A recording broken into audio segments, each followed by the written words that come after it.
Il faut bien comprendre que la diversité culturelle, c'est vraiment la valeur centrale de la francophonie.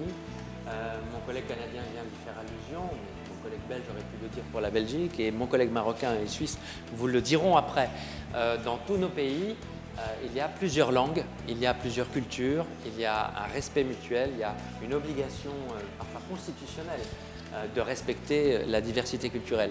Et donc c'est très important que dans notre approche en tant que pays francophone des relations internationales, nous soyons bien compris. Ce que nous voulons, c'est au travers de la francophonie, non seulement promouvoir la langue française, mais surtout promouvoir cette idée de diversité culturelle.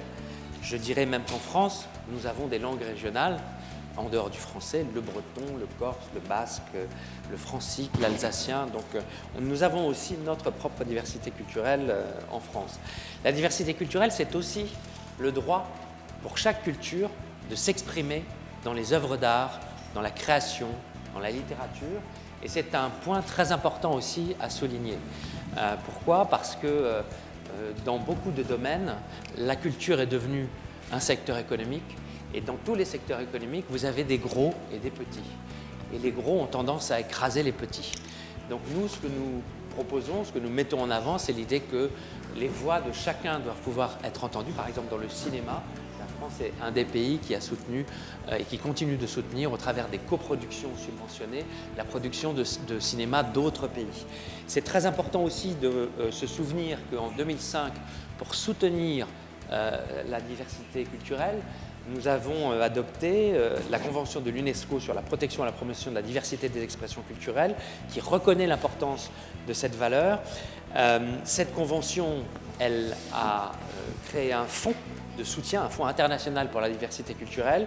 L'objectif de ce fonds est de promouvoir le développement durable et la réduction de la pauvreté dans les pays en développement qui sont partis à la Convention de 2005.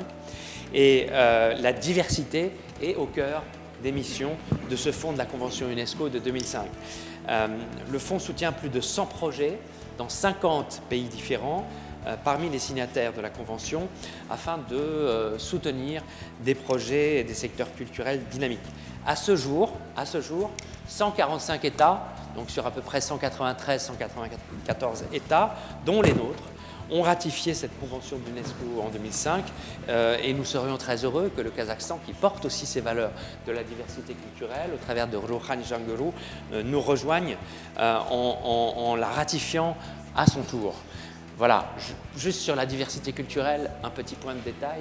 L'année dernière, les États-Unis d'Amérique sont devenus membres de la francophonie grâce à l'adhésion de la Louisiane, donc c'est assez amusant de le savoir. Et vous allez donner la parole à mon collègue marocain qui représente toute l'Afrique et l'avenir de la francophonie, parce que c'est toute la jeunesse africaine qui est l'avenir de la langue française dans le monde.